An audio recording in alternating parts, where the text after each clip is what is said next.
A very good morning. I'm Dr. Satish Kula, Assistant Professor, Department of Chemistry, Mahatma Gandhi, Arts, Science and Late Nasuddin Bhai Panchwani, Commerce College, Armori. In the today's session, we'll discuss about what are the course outcomes of BSc Semester 2. And actually, a BSc Semester 2 consists of two papers. One becomes organic chemistry and second becomes a physical chemistry. In the last lecture, we have already covered what are the course outcomes of BSc Semester 2 paper 1, that is what organic chemistry. So in today's lecture, we'll cover about what are the course outcomes of paper 2, that is physical chemistry. So this paper 2 physical chemistry consists of 4 units. In that, different course outcomes are kept in mind. First becomes is to know the mathematical concepts like logarithms, relations, linear graphs, and their related calculations.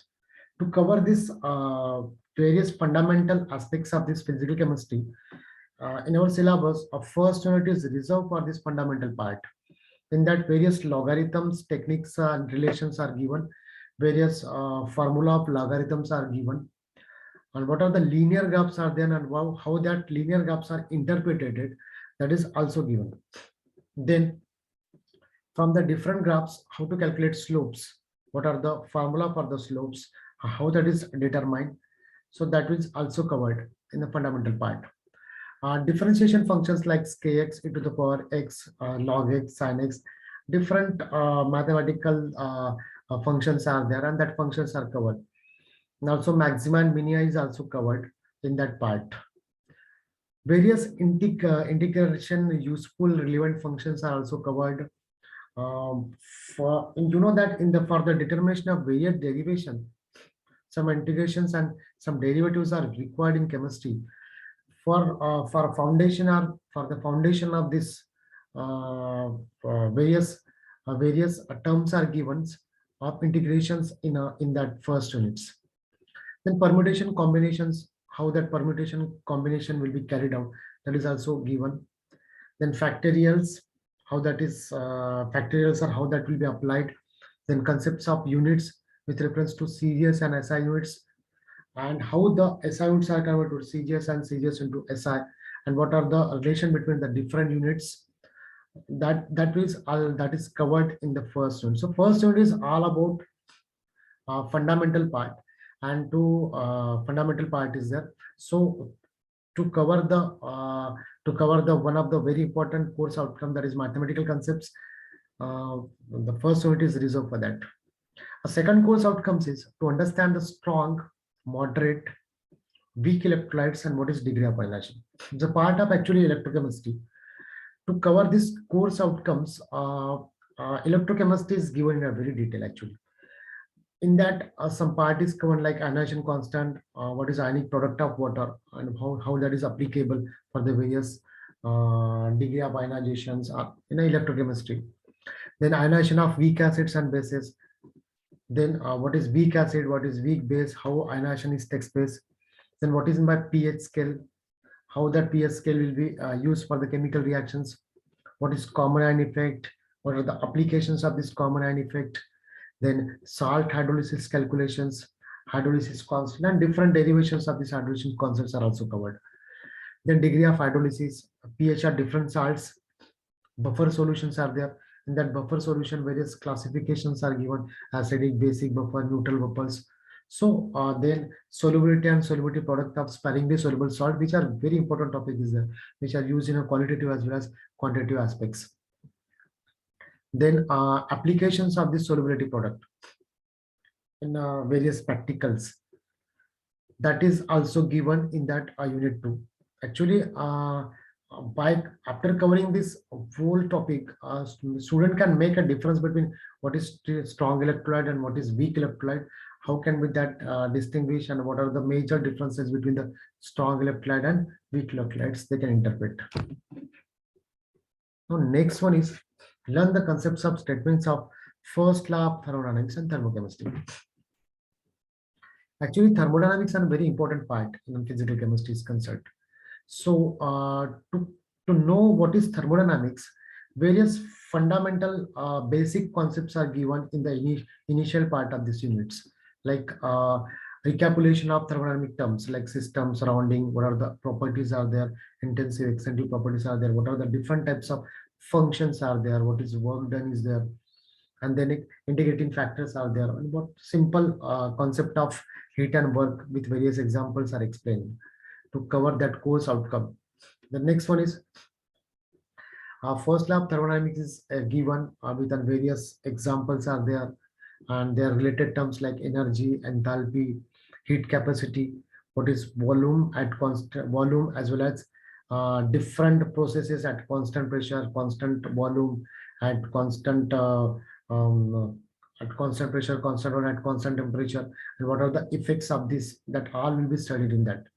A very famous experiment is there, that is a Joule-Thomson experiment are there, that is also explained in the detail. Then isothermal adiabatic conditions, and what are the different work done in an isothermal and adiabatic condition, that is also covered. Then reversible, irreversible reactions, and what are the difference between reversible, irreversible reactions. Then thermodynamic scale temperatures. So these parts are covered to know what is actually a thermodynamics and how the first law will be explained. The next, in that unit, thermochemistry is also covered in a short way. What is heat of reaction? What are the standard states? Then what is bond dissociation energy? What is Hess law of constant heat summation? How that is useful to calculate bond energy. Then bond dissociation energy is also there. The next, Kirchhoff's equation is also there for the variation of heat of reaction. To calculate the heat of reaction in the various steps, Kirchhoff's equation is there. And to this Kirchhoff's equation and this constant Hess law of constant heat summation are explained with the various problems are given in a syllabus. The next course outcome is to acquire the knowledge of postulates of kinetic theory of gases, and one can distinguish between ideal and real gases. So students should know what are the postulates of kinetic theory of gases, and how to make a difference between, or how to distinguish between what are the ideal gases and what are the real gases, and what are the properties of ideal gases that makes a different from the real gases. So how they are deviated from the ideal behaviors, what are the conditions are there, what are the factors are there, then van der Waals equations of state, then behavioral of various gases, and then continuity of states, the isotherms van der Waals equation, relation between the critical constants and then van der Waals constants, but also reduce equations of state law of corresponding state is also explained. So that means what whole parts are covered to explain what are the postulates of kinetic theory of gases, and how that will be applicable in a chemistry, and what are the ideal behavior, what are the real behavior, what are the ideal gas, what are non-ideal gas. So after studying this whole part, student can understand what are the actually ideal gases are there. The next, to know about various properties of liquid like surface tension and viscosity. Various parameters or various properties of liquids are studied. In that, various surface tension and viscosity are very important as far as the physical chemistry is concerned. Surface tension is explained in a surface chemistry actually. In a surface chemistry, special chapter is there. The next, in that surface chemistry, some basics are there, and one of the very and some experiments are also covered in the practicals. By using stalgrammeter, students can determine surface tensions of different liquids, and they can make a difference between one liquid and another liquid. So their paracore value, its application. So these all parts are covered in the surface tension. So surface tension of different liquids is different, and how that is calculated by using stalgrammeter, what are the formula required, that all will be covered in the surface tension chapter. The next is viscosity. Then to explain this viscosity, various practicals are given in the syllabus. So different liquids are taken and their viscosity is determined in the practical lab. And in our theory, various